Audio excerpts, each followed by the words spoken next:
Gone. Petrojam boss leaves entity. Heads roll amidst investigation into allegations of corruption at the refinery. Good evening and welcome to Primetime News on air and online at onespotmedia.com. I'm Archibald Gordon. And I'm Doreen Samuels. Also this evening, not true. Prime Minister Andrew Holness says many of the allegations in Petrojam scandal proving to be false. Watch where you build. Disaster agency expresses concern about location of residences. No shortage. Health Minister says reported drug scarcity due to lack of communication. And in business news, confidence up. Business and consumers express belief the economy is getting better. There's also sports commentary and weather in this newscast, but before the break, the feedback question. This evening we're asking, do you feel confident that there will be economic growth in Jamaica? Share comments online, facebook.com/Television Jamaica, and tweet us at Television Jam. Stay with us. Primetime News returns right after this break. Welcome back to Primetime News. And special welcome to the folks on onespotmedia.com. Up first this evening, Prime Minister Andrew Holness is defending his response so far to the Petrojam scandal, insisting many of the allegations being made are not true. Mr. Holness insists he has acted on all the matters brought to his attention based on the evidence presented. He was speaking after function in Spanish Town, St. Catherine earlier today. TVJ's Anthony Lugg has that story. On Monday, the opposition People's National Party, PNP, threatened to withdraw its cooperation with the government if Dr. Andrew Wheatley continues to serve in cabinet. The ultimatum comes with Dr. Wheatley maintaining his science and technology portfolios despite being stripped of the energy post following reports of financial mismanagement and nepotism at Petrojam. The PNP insists the action taken is not enough. But speaking with journalists following a visit to Union Estate in St. Catherine on Tuesday morning, Prime Minister Andrew Holness said the government has been acting with integrity, noting that the actions taken so far have been based on evidence. We are still discovering, still interviewing persons. Yesterday I had a long meeting with the senior management and staff of the division, the energy division, and Petrojam, and we are working towards discovering if there are other issues that have to be addressed.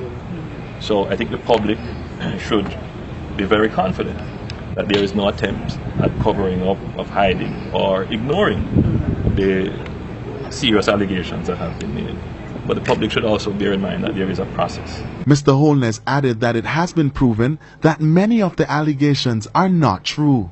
And so I am in a very difficult position in a sense that, you know, now you can make all kinds of allegations which are baseless and untrue, and then force me to act on allegations that are baseless and untrue. Now that in itself is dangerous. So the balance that we have struck is to ensure that we, as quickly as possible, investigate, discover, call to account, ask for reports, and act on that. As for the PNP threatening to withdraw its participation in the recently reintroduced Vale Royal talks, the Prime Minister gave this response. It would be a great disservice to the people if the opposition were to pull out of those very important cooperative efforts.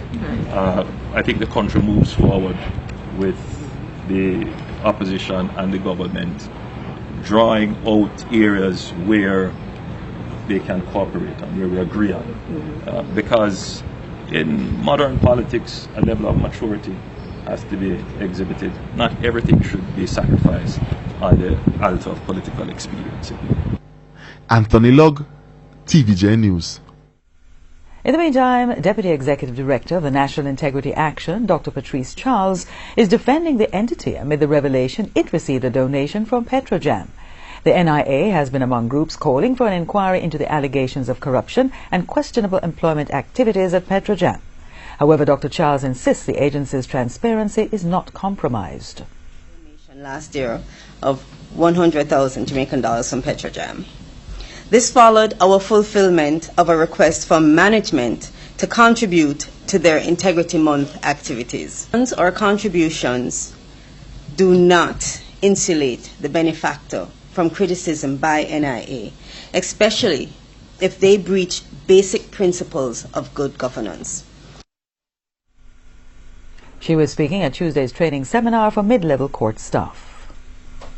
And the Prime Minister addressed the House a short while ago on the Petrojam matter. Among recommendations from the Prime Minister is having tighter regulation over the operation of the refinery. Our parliamentary reporter Andrea Chisholm is in Gordon House and now joins us live with the very latest statement on the issues at Petrojam. Andrea?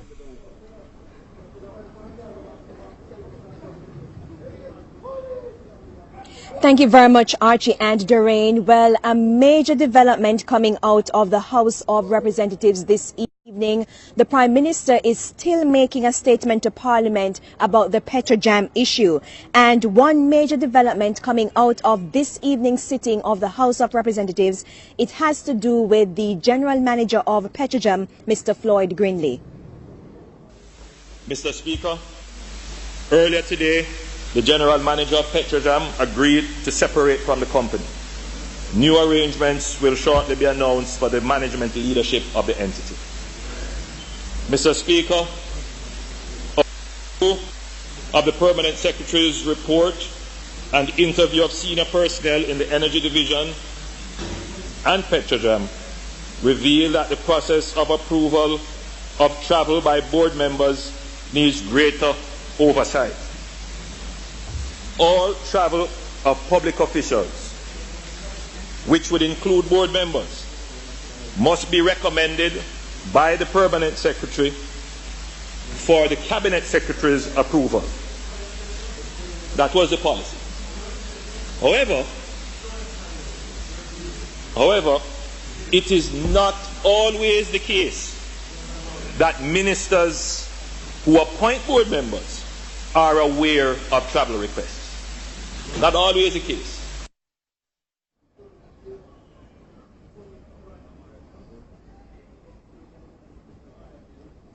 He said, Archie and Doreen, Cabinet has refined the procedure for travel of all board members and it must be approved by the Minister, then by the Permanent Secretary, and then the final approval will come from the Cabinet Secretary. Now, another issue had to do with strengthening oversight of the new board. We recall that 3 new board members, 3 Jamaican board members, were added to the board of Petrojam. That was Mr. Paul Hugh, Rosie Pilner, and Dwayne Powell. The Prime Minister told Parliament that they have been getting their orientation with the staff and the oversight at Petrojam. Now, he has given the board 3 main directives. One is to examine the management systems,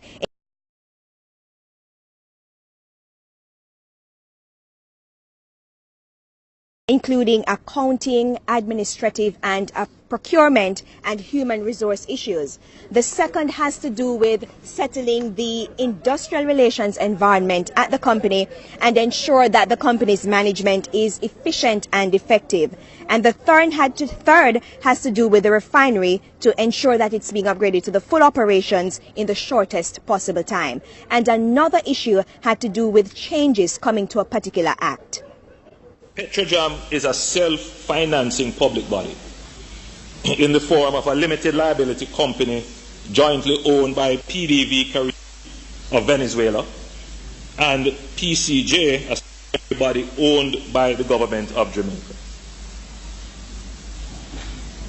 Even in that arrangement, Mr. Speaker, there is very little intervention that PCJ, the holding company, can do in Petrojam, the subsidiary, simply by virtue of the arrangements of the articles and memorandum of the company, the statutory acts under which it operates. And this is what we are discovering, that there needs to be tighter regulations there, and we need to explicitly give oversight of PCJ to the operations of Petrojam.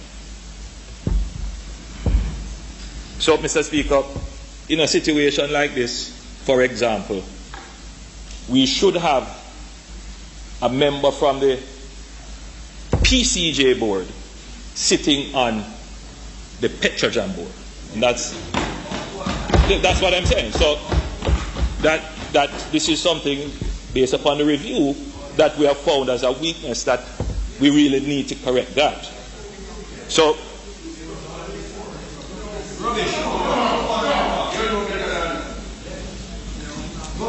some governments may do it, but it is not a requirement that it is done. And therefore, what I'm saying is that in the review, we plan to make it a requirement that it is done.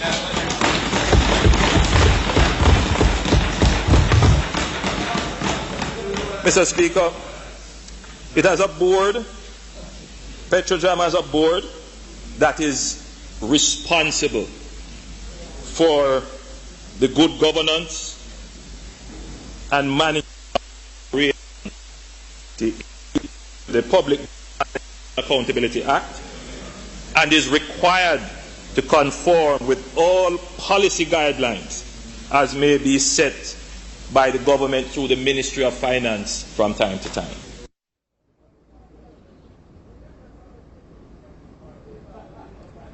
So, Archie and Doreen, that's the latest from inside Gordon House. As I indicated, the Prime Minister is still addressing the Parliament, and I am sure the opposition, the parliamentary opposition, will have questions in relation to Petrojam. And we look forward to updates on other allegations that came out of that state entity, including the issue of donations. So for now, I am Andrea Chisholm reporting live from Gordon House. Thank you very much, Andrea. A top story today, gone. Petrojam boss leaves entity. Heads roll amid investigation into allegations of corruption at the refinery. And still to come, there's no shortage. Health Minister says perceived drug scarcity down to lack of information. And in the business news, confidence up. Businesses and consumers express belief in improving economic prospects. We'll be right back. Welcome back. Continuing the news. The Caribbean Disaster Emergency Management Agency, SEDEMA, says it's concerned that people in the region are not building houses to withstand disasters like hurricanes. The head of SEDEMA, Ronald Jackson, spoke with TVJ News at the recent CARICOM Heads of Government meeting in Montego Bay, St. James. TVJ's Vashon Brown has more. The region was last year battered by two major hurricanes, Irma and Maria. The ferocious winds devastated the eastern Caribbean. In Dominica, Maria made landfall when some were asleep. We visited the country shortly after. When it hit, it was about 10 o'clock.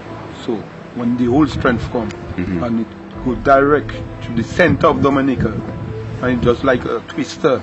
After the storm, I opened my door. What I look, debris, woods, fridge, stove, stones. I say, Lord, look at Paul Michel. I say, Paul Michel, finish. Barbuda, Antigua's sister island, was also ravaged by Irma's relentless winds. Houses flattened. The island was left empty for the first time in 300 years. Months after the hurricanes, the countries are still picking up the pieces. It means that their previous vulnerability is now heightened further, and it's almost like a snowball effect. So those countries in particular will have a challenging season ahead of them. In Barbuda, the majority of those evacuated have returned. Prime Minister of Antigua and Barbuda, Gaston Brown, says climate change is a serious problem for the Caribbean with more frequent and powerful hurricanes. Even though I said earlier that we would have made significant progress, the reality is we'd have done so at the expense of other areas of development. So it's a very serious challenge facing Caribbean countries, and we continue to advocate not only for assistance to adapt and to mitigate, but also for the heavy polluters to reduce their carbon emissions. Executive Director of the Caribbean Disaster Emergency Management Agency, SEDEMA, Ronald Jackson, says the climate has been changing for a very long time, but the pace of that change is the real problem. He says history shows that ferocious storms have been around since the 1800s. The concern now is where and how people in the region are building houses. In Jamaica, after Gilbert, I think a lot of us recognize the importance of investing in simple things like hurricane straps and investing in appropriate roof designs. It's a lesson that is now going through the rest of the Caribbean, so to speak, as they go through their own experiences, and Irma and Maria brought that to the forefront. Mr. Jackson says it is possible to build houses to withstand a Category 3, 4 or even a Category 5 hurricane. We saw where where homes were built appropriately in terms of the design of the roofing and of course the application of the necessary standards and the hurricane straps and the type and grade of galvanized or roof shingles, they stood up. In the midst of the destruction, these homes stood up. So it tells us that we can build in the right way to be able to withstand these kinds of events. We saw evidence where the use of the appropriate setbacks resulted in people being able to shelter at home rather than being displaced. Vashon Brown, TVJ News. Several court staff took part in a training seminar on Tuesday that expected to significantly improve court services over the next few years. TVJ's Krista Campbell has the details. Overhauling Jamaica's judiciary and the focus now of Justice Minister Delroy Chuck and Chief Justice Brian Sykes is improving the court experiences of members of the public. Inside the Norman Manley Law School at the UWI Mona campus, a training seminar for members of the court management services that's expected to do just that. Chief Justice Brian Sykes concedes more training is needed, but he stressed it's a critical start to achieving his mandate of improving justice in Jamaica. Mid-level management like the Deputy Court Registrar, supervisors and court administrators being trained to use what limited resources they have to provide the best service to the public. These are the persons who interface with the public on a daily basis and will be able to give effect to the policies of the Chief Justice and also the Ministry as well.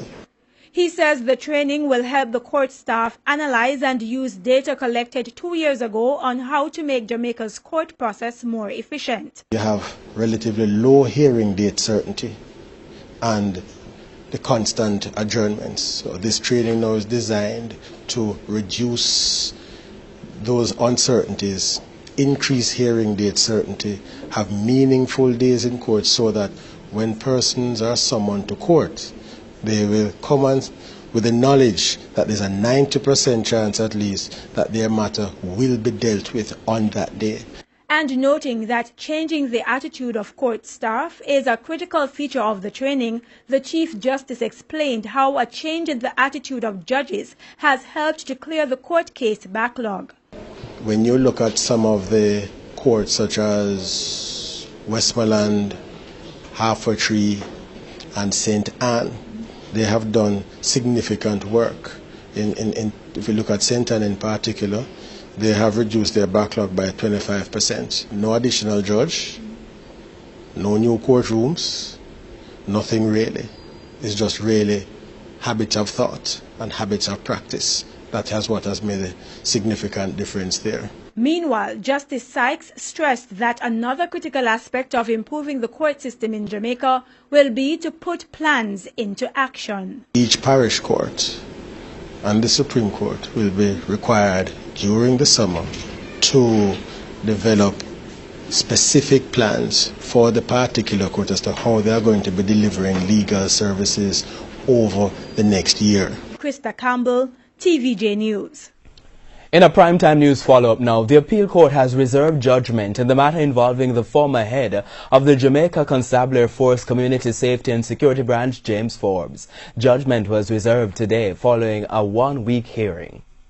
Mr. Forbes is appealing his 2014 conviction for corruption. He was fined then $800,000 by a magistrate in the St. Andrew Parish Court. But in the appeal hearing, his attorney Hugh Wildman urged the appeal court to quash the conviction.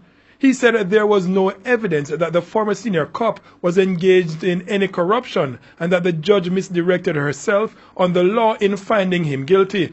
Prosecutors had accused Mr. Forbes of destroying a case file prepared against Tankwell boss Bruce Bicknell, who was accused of offering a bribe to a policeman to quash a traffic ticket.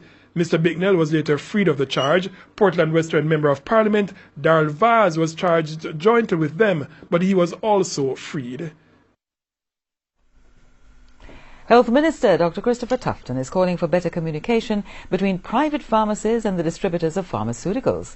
The call comes on the heels of reports that there was a shortage of drugs in the island, which caused panic among some Jamaicans. TVJ's Shamela Mitchell has this primetime news follow-up. President of the Association of Private Pharmacy Owners, JAPO, Rowan McNally, raised an alarm in early June that over 50 drugs were short across the island. Some of them are cancer medication, anti-infectives, heart medication, pressure medications. Since then, Mr. McNally said they have received some of the drugs. However, some are still in short supply. But when the alarm was raised, the Health Ministry announced that it would meet with JAPO. That meeting was held last week. We're very satisfied from JAPO's standpoint. But according to the Health Minister, all of this could have been avoided. Dr. Tufton pointed out that there appears to be a major communications barrier between JAPO and the distributors. I made it clear that I think both along the value chain, both from manufacturer through to distributor to pharmacy, there needs to be a lot better communication, because sometimes claims are made about drugs being short when those drugs have been discontinued. And that, to my mind, could have easily been solved if there was a communication in place. There was also concern that JAPO was trying to compete with distributors by requesting special permits from the Health Ministry to import their own drugs. But JAPO said that was not the case. Meanwhile, Dr. Tufton said the ministry has established a mechanism to improve the communication between both parties. Pharmacists will know when drugs are discontinued, so they are just not available. What are the alternatives? And distributors would be in a position to know how they can respond in a more timely manner to when these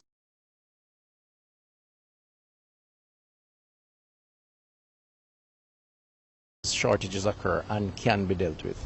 Shamela Mitchell, TVJ News. 25-year-old Fabian Skirvin and his girlfriend Nikia Thompson, who have been